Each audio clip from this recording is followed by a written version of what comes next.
जय हिंद फ्रेंड्स, यहाँ पे आप देख सकते हैं ये मेरा चैनल है पूरा एकेडमी। यहाँ पे द हिंदू की पूरी डिटेलिंग आपको दी जाएगी।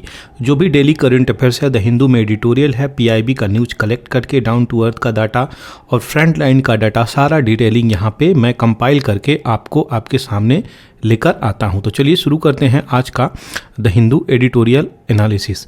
उससे पहले मैं सबसे पहले बता दूं, द हिंदू एडिटोरियल एनालिसिस को शुरुआत करने से पहले मैं शुरुआत करता हूं आपके हर बार की तरह प्रीवियस ईयर क्वेश्चन से। तो चलिए देखते हैं प्रीवियस ईयर क्वेश्चंस आज का क्या है। तो पहला क्वेश्चन जो यहाँ पे है वो कह रहा है कौन सा है जो 10 डिग्री चैनल यहाँ पे सेपरेट करता है इस आइलैंड को। तो इन आइलैंड में से 10 डिग्री चैनल किसको सेपरेट करता है। तो पहला ऑप्शन दे रहा है अंडमान निकोबार, दूसरा निकोबार सुमात्रा और तीसरा मालदीव लक्षद्वीप और चौथा है सुमात्रा और जावा।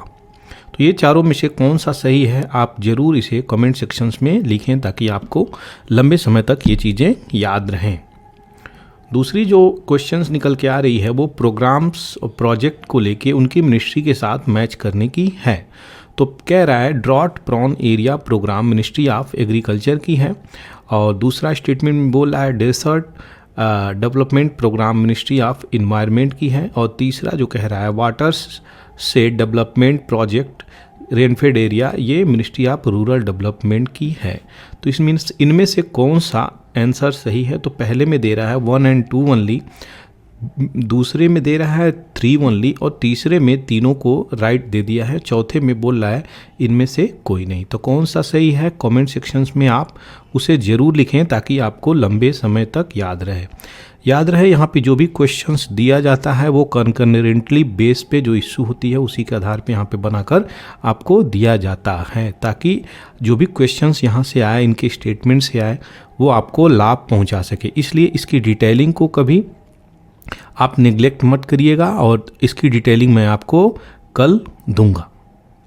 चलिए शुरू करते हैं पीआईबी के न्यूज़ के साथ। तो यहाँ पे पीएम जो है वर्चुअली इनॉग्रेट किए हैं यहाँ पे किसको National Museum at North South Block. तो यहाँ पे इंटरनेशनल म्यूजियम एक्सपो जो ऑर्गेनाइज किया गया था आज़ादी का अमृत महोत्सव के दौरान यहाँ पे किया जाएगा। तो इंटरनेशनल म्यूजियम डे यहाँ पे मनाया जाएगा। तो ध्यान रहे इंटरनेशनल म्यूजियम डे कब मनाया जाता है आप कमेंट सेक्शंस में अगर आपको पता हो तो ज़रूर लिखिएगा। और ये जो म्यूजियम की थीम है क्या रखी गई है तो म्यूजियम सस्टेनेबिलिटी एंड वेलबींग। तो ध्यान रहे अभी जो वर्ल्ड है वो चल रहा है किसके तरफ, सस्टेनेबल डेवलपमेंट की तरफ चल रहा है आगे, जिसके कारण यहाँ पे इसकी थीम दी जाएगी। यही थीम है म्यूजियम सस्टेनेबिलिटी एंड वेलबींग दी गई है। दूसरा जो क्वेश्चन यहाँ पे दूसरे न्यूज़ जो आ रही हैं तो यहाँ पे गोयल साहब आपके मीटिंग की हैं किसके, डोम्ब्रोवस्की के साथ और किस लाइन पे तो इंडिया यूरोपियन यूनियन टीटीसी की मिनिस्टीरियल मीटिंग हुई है और उसमें यहाँ पे देखते हैं किस प्रकार से इनके ट्रेड को आगे लेके चलते हैं। तो ये मीटिंग इम्पॉर्टेंट थी, आगे न्यूज़ इससे निकल के आएगी और उसको देखी जाएगी। आपके डोम्ब्रोवस्की साहब जो अभी मीटिंग किए हैं तो ये किसके प्रेसिडेंट हैं तो एग्जीक्यूटिव वाइस प्रेसिडेंट है किसके, यूरोपियन कमीशंस के ये प्रेसिडेंट हैं। तो जो कि देखता है किसके लिए, वेलफेयर के लिए, European work for economy that work for people और यूरोपियन कमिश्नर फॉर ट्रेड। तो ये सब चीज़ के बारे में ये देखते हैं। आगे बढ़ते हैं और देखते हैं नए जो पीआईबी का न्यूज़ है। तो यहाँ पे एक नया इनिशिएटिव और इम्पोर्टेंट है वेरी, तो यहाँ पे मैंने आपके सामने डाला हुआ है। तो इसको देखते हैं संचार साथी क्या है। तो सबसे पहले बता दूँ संचार साथी एक पोर्टल है जो कि ministry of electronic and railway के द्वारा यहाँ पे आपको इनिशिएट किया गया है। तो एक पोर्टल का मतलब क्या होता है, एक वेबसाइट बनाई जाएगी जिस पे आप जाके इन सब चीज़ों के बारे में इंफॉर्मेशंस ले सकते हैं। तो यहाँ पे क्या कहा जा रहा है, भारत जो है 117 करोड़ सब्सक्राइबर हैं यहाँ पे डिजिटली अगर बात करी जाए और लार्जेस्ट टेलीकॉम यहाँ पे वर्ल्ड में आ रहा है हम लोगों की रैंकिंग सेकेंड। तो ये चीज़ें यहाँ पे बताई जा रही हैं हम लोगों की banking transaction, entertainment, e learning, health care, ये सारी की सारी चीज़ें डिजिटल रिवोल्यूशंस हो चुकी हैं।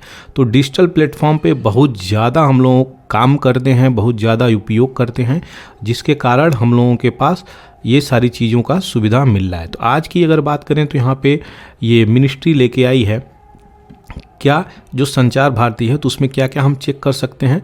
तो डिपार्टमेंट ऑफ टेलीकॉम इसको इन यूजर्स को प्रोटेक्ट करेगी और चेक करेगी कि इनके नाम सही से रजिस्टर्ड है कि नहीं, कनेक्शंस रजिस्टर्ड हैं कि नहीं, और जो भी फ्रॉडुलेंट होंगे वो वहाँ पे कनेक्शंस वो भी चीज़ें चेक करी जाएंगी। ये ब्लॉक करनी हो मोबाइल फ़ोन्स और जो चोरी हो गया है मोबाइल फ़ोन, वो भी चीज़ का यहाँ पे कहीं ना कहीं समाधान देते हुए नज़र आ रही है। IEMI भी जेन्युइननेस मोबाइल की अगर होती है वो भी हम यहाँ पे चेक कर सकते हैं। तो अच्छा इनिशिएटिव है ये, इसको देखा जा सकता है। और संचार साथी क्या है, अगर वो न्यूज़ में आता है तो आपको याद होना चाहिए, किस मिनिस्ट्री ने निकाला है वो भी आपको याद होना चाहिए, क्वेश्चन कहीं से बन सकता है। तो आपके मिति के कौन से मिनिस्टर हैं, तो अश्विनी वैष्णव जी हैं, और यहाँ पे 3 रिफॉर्म भी लेके आए हैं जो कि PM विजन को दर्शाता है। तो यहाँ पे CEIR है, क्या है CEIR, तो सेंट्रल इक्विपमेंट आइडेंटिटी रजिस्टर्ड, तो जो भी वहाँ पे गैजेट हैं उनकी आइडेंटिटी रजिस्टर्ड भी यहाँ पे होगी, जैसे मोबाइल फ़ोन, लैपटॉप, ये सारी चीज़ों का यहाँ पे चीज़ें होंगी। तो इस चीज़ को for blocking stolen lost mobile, तो जो भी लॉस्ट मोबाइल की सेलिंग होती थी वो कहीं ना कहीं रुक जाएगी, जिसके कारण मार्केट अच्छे से रन करता हुआ नज़र आएगा। तो अगर मोबाइल किसी की चोरी हो जाती है, यहाँ आप ये रजिस्टर करता है, तो IMEI मोबाइल का कोड से वहाँ पे उस मोबाइल की फंक्शनिंग को रोक दिया जा सकता है। यहाँ पर मोबाइल के कनेक्शंस को भी हम अपने जान सकते हैं, नाम को जान सकते हैं। ASTR में क्या रिफॉर्म ये करे हैं, तो artificial intelligence for facial recognitions यहाँ पे लाया गया है, और powered solution for telecom SIM subscriber verification, तो ये भी अच्छी बात है। और सिम की वेरिफिकेशंस के लिए आर्टिफिशियल इंटेलिजेंस का उपयोग होगा, फेशियल रिकॉग्निशंस का उपयोग होगा, तो हम कहीं ना कहीं अपने डाटा प्रोटेक्शंस को अच्छा से कर सकेंगे। और अपनी जो चीज़ें हैं जैसे कि फ्रॉडुलेंट वगैरह होती हैं, बहुत ज़्यादा बैंकों से पैसे को चोरी हो जाती हैं, तो ये सब चीज़ें कहीं ना कहीं कम होती हुई नज़र आएंगी। ये सारी चीज़ें इंपॉर्टेंट है, ये इसीलिए मैंने यहाँ पे डाला। आगे बढ़ते हैं तो यहाँ पे fishery animal husbandry dairy ministry यहाँ पे अनाउंस करी है कि फेज 5 का अभी स्टार्टअप हुआ, क्या, सागर परिक्रमा इनिशिएटिव। तो सागर परिक्रमा इनिशिएटिव किससे रिलेटेड है, अगर क्वेश्चन पूछे तो आपको याद होना चाहिए ये मिनिस्ट्री इसकी है। और ये कहाँ से शुरुआत हो रही है, तो इसकी महाराष्ट्र से शुरुआत होगी और कनकोना में जाके समाप्त होगी। तो कनकोना कहाँ है, गोवा में, तो यानी महाराष्ट्र से गोवा तक चल रही है।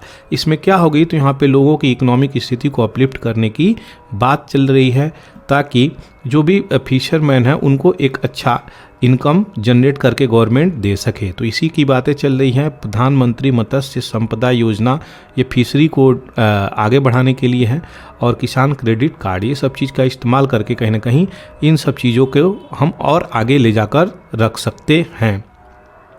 दूसरी जो बातें बोली जा रही है यहाँ पर, हर घर जल योजना जो है वो 5 स्टेट की बात करी जाए अगर, तो गोवा, तेलंगाना, हरियाणा, गुजरात, पंजाब, और 3 यूनियन टेरिटरी भी इसमें शामिल हैं, पुदुचेरी, दमन एंड दीव और नागर हवेली, अंडमान निकोबार। ये चीज़ें जो हैं ये रिपोर्ट करी हैं क्या, 100% इनमें कवरेज हुआ है। तो 100% कवरेज हर घर योजना अगर हो रही है तो ये स्टेट याद होना चाहिए, आपको पूछ देगा किस स्टेट में 100% कवरेज करी गई है हर घर जल योजना के तहत। तो यहाँ पे चीज़ें आपके सामने आ रही हैं। हिमाचल प्रदेश में 98.35 और बिहार में 96.5%। ये चीज़ें इंपॉर्टेंट है, इसलिए मैंने आपको दिया। तो ये जो स्कीम है ये बहुत इंपॉर्टेंट स्कीम है और इसको याद रखिएगा।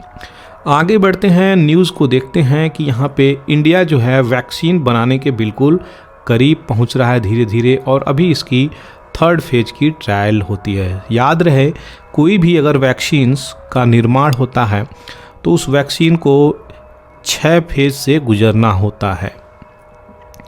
6 फेज, अभी आपका कोविड-19 जो आया उसका वैक्सीन का निर्माण हुआ, वो 6 फेज से गुजरा। तो ये 6 फेज का जब ट्रायल ऑनेस्टी के साथ हो जाएगा तो कहीं ना कहीं वैक्सीन की इफिकेसी जो होती है, इफ़िशियंसी जो होती है, वो बहुत हद तक सही निकल के आती है। तो यहाँ पे अभी 3 फेज का ट्रायल यहाँ पे हो चुका है, और इसको कौन कर रहा है, तो सीरम इंस्टीट्यूट ऑफ इंडिया और पैनेसिया बायोटेक यहाँ पे कार्य कर रहे हैं। तो अगर डेंगू का वैक्सीन यहाँ पे निकल के आता है तो बहुत सारे लोगों की लाइफ बच जाएगी। फ्रेंड्स यहाँ पे एक चीज़ आपको बता दूँ, डेंगू मच्छर से मरने वालों की जनसंख्या तो बहुत ज़्यादा है।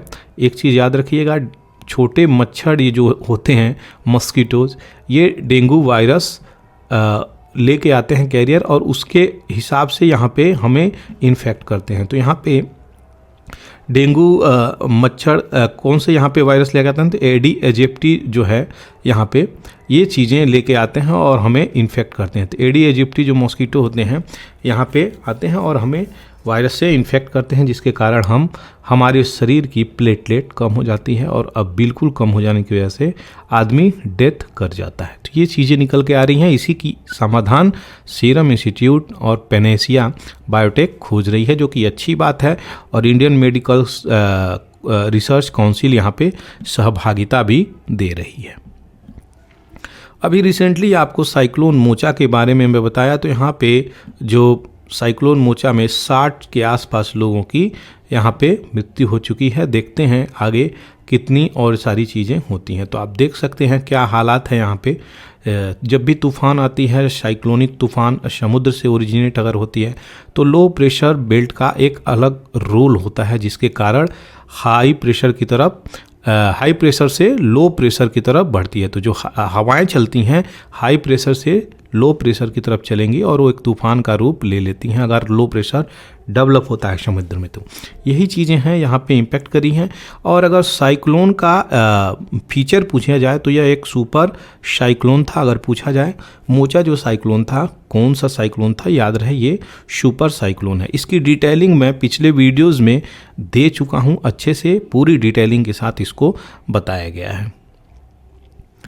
आगे बढ़ते हैं तो यहाँ पे टेलीकॉम आपके वैष्णव मिनिस्टर साहब क्या कह रहे हैं कि जो टेलीकॉम बिल है, जिसकी रेगुलेटरी बिल है, ट्राई अथॉरिटी, बहुत सारी कॉन्फ्लिक्ट नज़र आ जाती है इसमें, तो इसकी जो बिल है वो जुलाई तक फाइनल कर दिया जाएगा, तब जा कर के इसका समाधान निकलेगा। तो देखते हैं कैसे यहाँ पे फ्रेमवर्क करते हैं और किस प्रकार से प्रोटेक्शंस को भी ध्यान में रख कर चीज़ों को आगे बढ़ाते हैं। तो इसकी जो न्यूज़ आएगी वो आपको बताया जाएगा। यहाँ पे सुप्रीम कोर्ट ये बोला है कि don't create atmosphere of fear. Supreme court किसको चेतावनी दिया है? इन्फोर्समेंट डायरेक्टोरेट को। तो यहाँ पे एक देश में ऐसा माहौल बनाने की कहीं ना कहीं कोशिश करी जा रही है। सुप्रीम कोर्ट का कहना है कि लोग कहीं ना कहीं फियरफुल इन्वायरमेंट में ज़िंदगी को गुजार रहे हैं। तो चाहे वो कोई भी इंस्टीट्यूट हो, चाहे कोई भी ऑर्गेनाइजेशंस हो, कोई भी अपोजिशंस के लीडर हो, उनको कहीं ना कहीं जो ईडी का सामना करना पड़ रहा है, पार्टियों को सामना करना पड़ रहा है, उसी के लिए यहाँ पे कहा जा रहा है कि ईडी को फेयरफुल तरीके से ना पेश किया जाए, उसका गलत मिसयूज उसका ना करा जाए। ऐसी चीज़ें यहाँ पे बताई जा रही हैं। यहाँ पे एपेक्स कोर्ट ट्रांसफ़र कर रहा है किसको? Endosulfan case to Kerala High Court. तो सुप्रीम कोर्ट यहाँ पे क्या कह रहा है? कंपनसेशन जो पेड हुआ है वो केवल प्रोविजनल है और मेडिकल पैलिएटिव केयर जो है यहाँ पे देना चाहिए। तो पैलिएटिव केयर क्या होता है? ऐसा केयर जो आपको दिया न जाए और आप अपने मन से ठीक हो रहे हो, धीरे धीरे ठीक हो रहे हैं, तो ये एक ऐसा केयर पैलिएटिव केयर में आता है। तो मान लीजिए अगर कोई इंसिडेंट हो रही है और उसको हम आपको कंपनसेट कर दिए, लेकिन जो उस बीमारी का लॉन्ग टर्म इम्पैक्ट है उसके लिए क्या है, तो वही पैलिएटिव केयर में आता है। इसीलिए यहाँ पे बात करी जा रही है केवल कंपनसेशन से कहाँ बातें चलेंगी। ध्यान रहे ये जो इंडोसल्फान है इसकी डिटेलिंग को यहाँ पे हम देखेंगे। तो ये जो इंडोसल्फान का इफ़ेक्ट है आप देख सकते हैं, लोग लूले लंगड़े और कहीं ना कहीं इस प्रॉब्लम से गुजरते हुए नज़र आ रहे हैं। तो ये केस कहाँ का है?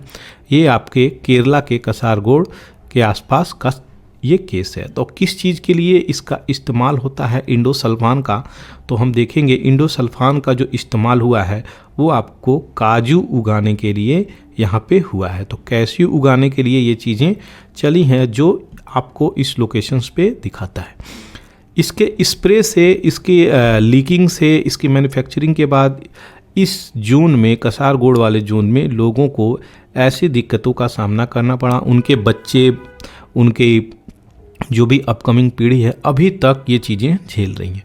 तो अगर 2010 में हम ये देखते हैं तो 4000 के आसपास आंकड़ा थी, 11 में 1300 और 13 में 348, 17 में 287, 18 में 77। ये चीज़ें रुक नहीं रही हैं, ये चीज़ें प्रॉब्लम क्रिएट कर रही हैं कहीं ना कहीं। तो कैसा असिस्टेंट यहाँ पे प्रोवाइड करी जाए ताकि कहीं ना कहीं ये चीज़ें शांत हो, ये चीज़ें कम हो, और जो भी मेडिकल हम लोग असिस्टेंस दे सकते हैं, मेडिकल हेल्प दे सकते हैं, वो दे ही दें। और ये जो बीमारी का इम्पैक्ट है, इसके लिए हम क्या कर रहे हैं, यहाँ पे वही सुप्रीम कोर्ट बोल रही है। तो ये देख सकते हैं अभी जो मदर हैं अपने अपने बच्चों के साथ यहाँ पे आई हैं और प्रोटेस्ट कर रही हैं तिरुवनंतपुरम में, केरला की राजधानी है जो। और ये एक इम्पॉर्टेंट चीज़ है कि इसका गवर्नमेंट कोई समाधान ज़रूर निकालना चाहिए, तब जाकर कहीं ना कहीं इन लोगों को एक राहत मिलेगी। देखिए, जिसके भी साथ ये चीज़ें घटती हैं वो उस सब चीज़ को ज़्यादा जानता है और वो सारी चीज़ें वही फेस करता है। तो इसलिए उनकी प्रॉब्लम को गवर्नमेंट को भी समझना चाहिए, तभी जाकर के कहीं ना कहीं एक अच्छा वेलफेयर स्टेट हम क्रिएट कर सकते हैं। यहाँ पे एक न्यूज़ आ रही है ट्रिपिंग ट्रेड। तो जो ट्रेड है वो कहीं ना कहीं फ्लक्चुएट कर रही है हम लोगों की और एक ट्रैप में फंस रही है। तो यहाँ पे बात करी जा रही है फिनेंशियल ईयर की। तो एक्सपोर्ट जो हमारा है, गुड्स एक्सपोर्ट, वो गिरा हुआ है 34.6 बिलियन अप्रैल में, और अक्टूबर की बात कर लें तो लोवेस्ट है। अक्टूबर से ये चीज़ें निकल के आ रही हैं। तो हम लोगों का एक्सपोर्ट, गुड्स का एक्सपोर्ट गिर रहा है, और थर्ड कॉन्सिक्यूटिव कॉन्ट्रैक्शंस भी यहाँ पे एक्सपोर्ट में हुई है, जो कि 12.7% है अप्रैल में। अप्रैल के नंबर को अगर हम देखते हैं तो इंपोर्ट हम लोगों का श्रिंक हुआ है sharper 14% to trip to a 15 month low. तो 15 महीने में हम लोगों का इंपोर्ट भी लो हुआ है, और एक्सपोर्ट गुड्स का बात करें तो वो भी नीचे जाया है।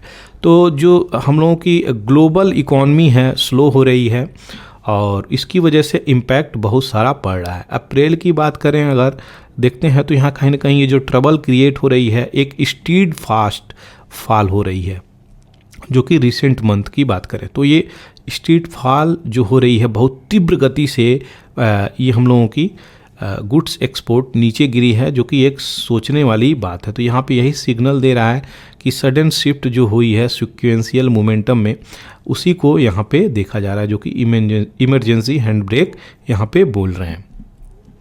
मार्च की बातें करें तो यहाँ पे ग्लोबल डिमांड जो है कम हुआ है। ध्यान रहे, अगर डिमांड कम होगा तो कहीं ना कहीं सप्लाई चेन भी बाधित हो जाती है। तो जो डिमांड होता है वो आपके डायरेक्टली प्रोपोर्शनल टू सप्लाई होता है। तो सप्लाई बढ़ेगा तो डिमांड बढ़ती है, डिमांड बढ़ेगा तो सप्लाई बढ़ेगी, ऐसी चीज़ें आप समझ सकते हैं। तो जो ग्लोबल डिमांड है वही इम्पैक्ट हुआ है, तो हम एक्सपोर्ट कहीं ना कहीं इम्पैक्ट होता हुआ नज़र आएगा। ये बेसिक इकोनॉमी है, इसको समझना होगा। 9 मंथ हाई बताई जा रही है ग्लोबल डिमांड। अगर मार्च की बात करें तो 42 बिलियन के आसपास हुई है, और इंपोर्ट जो है 6 बिलियन के आसपास यहाँ पे चली गई है। इसके प्रॉस्पेक्ट की बात करें तो लास्ट ईयर यहाँ पे हम देखते हैं जो हेल्दी है 14.7% ग्रोथ, और टोटल जो है एक्सपोर्ट करी की अगर बात करते हैं तो 776 बिलियन की यहाँ पे चीज़ें निकल के आ रही हैं। 23-24 के आसपास यहाँ पे बातें बोली जा रही हैं। आगे कुछ यहाँ पे चीज़ें हैं, वो क्या है, ट्रेड डेफिसिट जो है ईज हुई है 12 मंथ लो। तो यहाँ पे 12 मंथ लो जो है डेफिसिट, ट्रेड डेफिसिट क्या होता है, जितना हम एक्सपोर्ट करते हैं उससे अधिक हम इंपोर्ट कर लेते हैं, तो कहीं ना कहीं हम ट्रेड डेफिसिट में जा सकते हैं। इसको ऐसे समझेंगे, जितना हम हमारा इनकम है उससे ज़्यादा हम स्पेंड कर देते हैं, तो हम किस में चले गए, हम डेफिसिट में चले गए। तो यही चीज़ें हैं, यही सेम चीज़ें यहाँ पे आप इस चीज़ को अप्लाई करके समझ सकते हैं।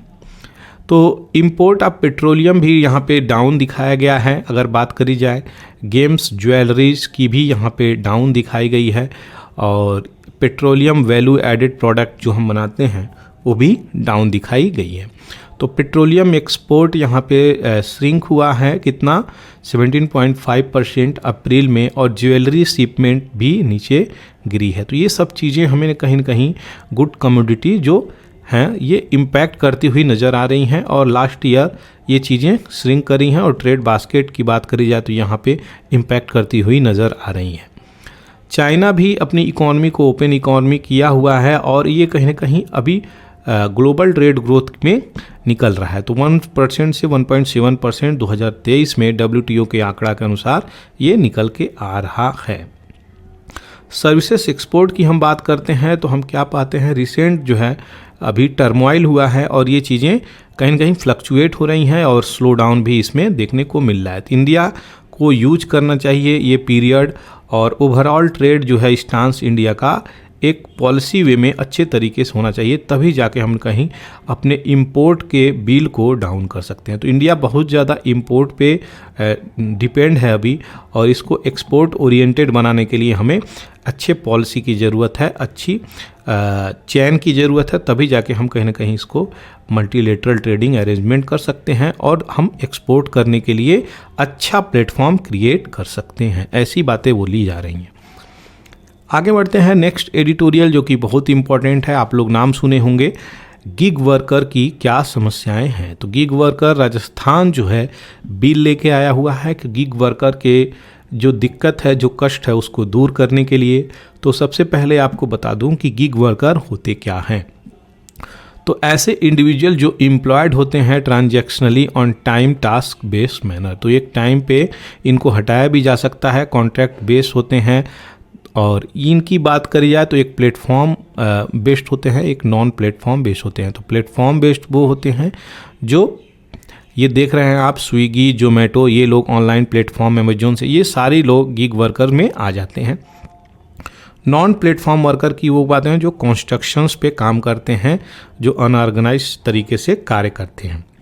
तो ये इनकी दो कैटेगरी होती है। तो इनकी गिग वर्कर की संख्या जो है वो देख सकते हैं देश में किस तरीके से बढ़ रही है, क्योंकि डिजिटल इकॉनमी अभी रन कर रही है वर्ल्ड में तीव्र गति से, और भारत में स्पेशली डिजिटल रिवोल्यूशंस आ गई है 2016 से, जिसके कारण ये चीज़ें बहुत तीव्र गति से आगे बढ़ रही है। तो यहाँ पे राजस्थान उसी बिल को लेके आया हुआ है और ये सेटअप किया है India's first welfare fund called Rajasthan platform based gig worker social security welfare fund. तो ये एक फंड भी, सोशल सिक्योरिटी वेलफेयर फंड भी यहाँ पे बैठाने की बात बोल रहा है। और यहाँ पे आगे बढ़ते हैं तो ये backbone of metropolitan logistic acting और टू सर्व कस्टमर, तो अपने कस्टमर को ये जो सर्विस प्रोवाइड करते हैं गिग वर्कर, तो ये कहीं ना कहीं मेट्रो सिटी की और लॉजिस्टिक एक्सपोर्ट ट्रांसपोर्ट की ये बैकबोन माने जाते हैं, रीढ़ की हड्डी मानी जाती है। तभी ये छोटे छोटे जो ट्रांसपोर्टेशंस होते हैं और आपकी कोरियर आती है, फॉर एग्जांपल मोबाइल फ़ोन या फिर कपड़े या फिर जूते, छोटे छोटे जो भी चीज़ें आप तक पहुंचती हैं वो इन्हीं लोगों की मदद से आप तक पहुंच रही हैं। तो ये बहुत बड़ी बात है और इस पे कार्य करने की ज़रूरत है। तो स्टेट गवर्नमेंट इन चीज़ों पे ध्यान दे रही है और इनके लिए स्कीम लेकर आ रही है, बिल लेके आ रही है। अगर कई स्टेटों की बात करें तो यहाँ पे हम देखते हैं कि ये लोग रूल पास करने के लिए यहाँ पे कई सारे सोशल कोड को भी बनाने की बात कर रहे हैं और इम्प्लीमेंट करने की भी बात करी जा रही है। तो जो फास्ट बढ़ता हुआ गिग वर्कर है हमारे देश में, उनको कैसे बेनिफिट दिया जा सके, उनकी क्या सिनेरियो है और उनको इंडिपेंडेंट कॉन्ट्रैक्टर के रूप में कैसे यहाँ पे रखा जा रहा है, ये सारी चीज़ों को यहाँ पे बताया जा रहा है। इंडिपेंडेंस से ही अगर हम डाटा लेते हैं तो हम क्या पाते हैं यहाँ पे, तो जो कंस्ट्रक्शंस वर्कर हैं, जो कि पहले बताया, डॉक वर्कर, हेड लोडर्स, ये सारी चीज़ें वेलबींग के लिए यहाँ पे डिमांड करती हैं, कहीं ना कहीं प्रॉब्लम में फेस करती हैं। तो राजस्थान का जो platform based gig worker welfare board है, जो यहाँ पे बोर्ड बनाया जा रहा है, ये will be familiar institutions that can be used to serve the needs of technology mediated workforce. तो ये टेक्नोलॉजी मेडिएटेड वर्कफोर्स को कैसे ये वेलफेयर बोर्ड इनकी मदद कर सकता है, तो ये सब चीज़ें बनाई जा रही हैं। Welfare board platform based gig welfare board Rajasthan यहाँ पे बनाएगा। तो ये ट्राईपार्टाइट इंस्टीट्यूशन है, यहाँ पे देखेंगे 3 लोगों का गुट है, सरकार का, बोर्ड का और गिग वर्कर का। तो देखते हैं ये सब चीज़ कैसे निकल के आती है और इसको कैसे एम्बेड करेगा फॉर्मल एम्प्लॉयमेंट में। ये भी एक चैलेंजिंग टास्क होगी। बाद में बातें बोली जा रही हैं कि एम्प्लॉयमेंट जो है कॉन्ट्रैक्ट और कंट्रीब्यूटरी वर्कर्स इसमें बेनिफिट ले सकेंगे और ये सारी चीज़ें स्टेट और एम्प्लॉयर के कन्वर्सेशंस भी अच्छे से हो सकेंगे। मोर इनफॉर्मल वर्कर जो हैं यहाँ पे स्ट्रेट फॉरवर्ड आएंगे और डिलीवर होगा उनको बेनिफिट। तो यहाँ पे जो भी इनफॉर्मल वर्कर अब तक थे उनको फॉर्मल बनाने की बात करी जा रही है और वो इसका बेनिफिट्स ले सकते हैं। तो जो भी ट्राईपार्टाइट रिलेशनशिप है एक प्लेटफॉर्म क्रिएट करेगी जिसके कारण लोगों को अच्छे से डील हो सकेगा, उनकी ग्रीवेंसेस को, प्रॉब्लम को समझा जा सकेगा, गिग वर्कर के प्रॉब्लम को समझा जा सकेगा और जो एम्प्लॉयर है उसके भी प्रॉब्लम को समझा जा सकेगा। क्यों? क्योंकि एक ऐसा प्लेटफॉर्म बनाया जा रहा है जिसमें तीनों लोगों को जोड़ दिया गया है, एक गिग वर्कर, दूसरा गवर्नमेंट, तीसरा एम्प्लॉयर। तो ये कहीं ना कहीं समाधान निकलता हुआ यहाँ पे नज़र आएगा। बिल की डिटेलिंग की बात करें तो यहाँ पे सोशल सिक्योरिटी दी जा रही है, स्टेट लेबर मिनिस्टर के द्वारा यहाँ पे ये बातें बोली गई हैं। तो क्या प्रोविडेंट फंड, एम्प्लॉयमेंट इंजरी अगर होती है तो भी आपको बेनिफिट मिलेगा, हाउसिंग मिलेगा, educational scheme for children of workers, skill भी आपकी अपग्रेडिंग करेगी और फ्यूनरल असिस्टेंस भी यहाँ पे मिलने की बातें बोली जा रही हैं। तो देखते हैं कितने हद तक ये प्रोटेक्शन जो स्कीम है ये चलती है और डिसेबिलिटी पे भी ये कवर करेगी, हेल्थ और मैटरनिटी बेनिफिट को भी कवर करेगी। ओल्ड एज प्रोटेक्शंस और educations will only be started and funded by the central government. तो ये जो की प्रोटेक्शंस स्कीम है ये सेंट्रल यहाँ प्रोवाइड करने की जिम्मेदारी लेती है और सेंटर उन्हीं लोगों को ये सुविधा और सर्विसेज देगी जिनको वो चाहती है। तो ये सेंटर के ऊपर है, वही डिसाइड करेगा कि किसको ये सारी सुविधा दिया जाए। तो यहाँ पे जो डिसेबिलिटी वाली कवर है, हेल्थ वाली, मैटरनिटी बेनिफिट वाली, ओल्ड एज प्रोटेक्शंस, ये सेंटर की जिम्मेदारी है। बाकी ये सारी चीज़ें स्टेट और बोर्ड देखने को राजी हो रही हैं। तो इस स्कीम में जो ग्लिक प्लेटफॉर्म है इसका स्कीम किस हद तक लोगों को इम्पैक्ट करेगा ये इम्प्लीमेंट होने के बाद ही देखने को मिलेगा। तो यहाँ जो कोड प्लेटफॉर्म है वो शेयर वो 1 से 2% ऑफ रेवेन्यू इनको दिया जाएगा और इनकी रेवेन्यू निकाल के अगर मिलेगी तब कहीं ना कहीं ये चीज़ें सही तरीके से प्रोवाइड कर सकते हैं। तो 1-2% इनकी रेवेन्यू निकलेगी और एक अच्छा प्लेटफॉर्म क्रिएट करने की बातें बोली जा रही हैं। यहाँ पे क्रिटिसिज्म ये है कि जो भी कंस्ट्रक्शंस बोर्ड है it does not provide benefit. तो ये लोगों को बेनिफिट प्रोवाइड नहीं करते हैं क्योंकि इनफॉर्मल है ये, तो ये कैसे किसी को प्रोवाइड करेंगे। तो यहाँ पे यही बातें बोली जा रही हैं। अब ये भी एडिटर यहाँ पे बातें बोली जा रही हैं तो समय ही बताएगा कि ये जो गिग और प्लेटफॉर्म वर्कर बोर्ड है ये कितना फेयर होगी और कितने अच्छे तरीके से कार्य करेगी ताकि जो अपने गिग वर्कर्स हैं उनको बेनिफिट मिल सके। और जो टाइम पुअर यहाँ पे है, समय बाध्य नहीं है, उसको लेके भी यहाँ पे प्रॉब्लम क्रिएट कर रही है कि एक निश्चित समय में ये सारी चीज़ों का समाधान होना चाहिए, न कहीं ये प्रॉब्लम क्रिएट करती हुई नज़र आएंगी। ये जो कोड बनाई गई है सोशल सिक्योरिटी की ये does not consider how to handle the labour rights. तो लेबर राइट्स को हैंडल नहीं करती है जिसके कारण ये प्रॉब्लम निकल के आ रही है। तो क्या ये लेबर हैं, इनके राइट्स नहीं हैं? तो ये भी एक क्वेश्चंस क्रिएट कर रही है, लेबर राइट्स को कंसीडर नहीं की है। It only seeks to give them protections, केवल प्रोटेक्शंस की बात करी गई है from vulnerable aspect of their work. तो जो ये काम करते हैं बस उनकी प्रोटेक्शंस की ज़्यादा बातें करी गई हैं, उनके राइट्स की बातें यहाँ पे नहीं करी गई हैं, गिग वर्कर्स के राइट्स की बातें नहीं बोली जा रही हैं। आगे जो बोर्ड यहाँ पे बिग विन प्लेटफॉर्म के रूप में क्रिएट कर रहा है वो ये कि unions who which have been fighting to get their issue heard. तो ये जो भी चीज़ें हैं यहाँ पे वो सुनी जाएंगी, ऐसी बातें यहाँ पे बोली जा रही हैं। और state will not implement the new code until the general election 2024। तो ये जो कोड बिल आई है उसको ये कैसे इम्प्लीमेंट करेगी कोई भी स्टेट, अगर राजस्थान जो ये चीज़ें लेके आ रही हैं तो 2024 को इलेक्शंस को देखते हुए कहीं ना कहीं इससे इन्फ्लुएंस हो जा रही है और देखते हैं 2024 में किस तरीके से इसको इम्प्लीमेंट कर रही है। यही बातें यहाँ पर बताई जा रही हैं।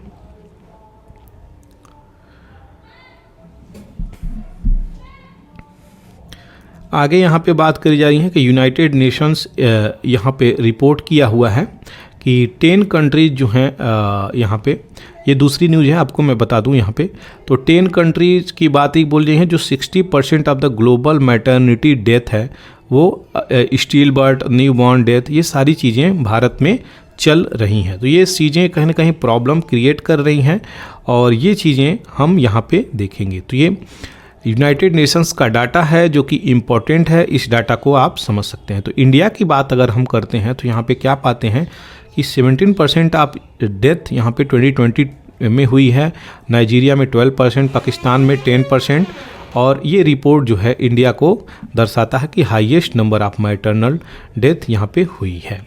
तो मैटरनल डेथ हम लोगों की हो रही है, जो कि एक बहुत बुरा न्यूज़ है देश के लिए, देश की महिलाओं के लिए, क्योंकि अगर बच्चे पैदा करते वक्त ही उनकी डेथ होती है या फिर कुछ महीनों के बाद डेथ होती है तो वो स्टिल बर्थ या न्यू बॉर्न डेथ मानी जाती है। तो ये ऐसी चीज़ें निकल के आई हैं। इसका समाधान क्या दिया जा रहा है, तो यहाँ पे कम से कम 3 मेजर इंटरवेंशन दी गई है, ये सॉल्यूशंस दिया गया है। तो इस सॉल्यूशंस में क्या है कि आप कम से कम 4 बार एंटीनेटल केयर पहुँचे, तो एएनसी में विजिट करें, एंटीनेटल केयर में विजिट करें। एंटीनेटल केयर क्या है यहाँ पर, तो जो भी आपका कम्युनिटी हेल्थ सेंटर है वहाँ पे अपने जब आप प्रेग्नेंट हो तो यहाँ पे बच्चों को 4 बार दिखाने के लिए अपने यहाँ पे जाएं। तो जो भी प्रेग्नेंट महिलाएं हैं उनको रिकमेंडेशन दी जा रही है कि आप 4 बार मिनिमम कम से कम विजिट करें अपनी प्रेगनेंसी के दौरान। तो ऐसी चीज़ें होंगी अगर, तब जाके कहीं ना कहीं ये चीज़ें मालूम होंगी कि क्या प्रॉब्लम चल रही है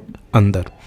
दूसरा जो बातें बोली जा रही हैं, स्किल्ड अटेंडेंट हो, जो भी बर्थ हो उस समय उनके पास अटेंडेंट जो हों बहुत स्किल्ड हों कि कोई भी अगर मिस हैपनिंग हो रही है, कोई भी प्रॉब्लम क्रिएट हो रही हो तो वो चीज़ों को जान सकें।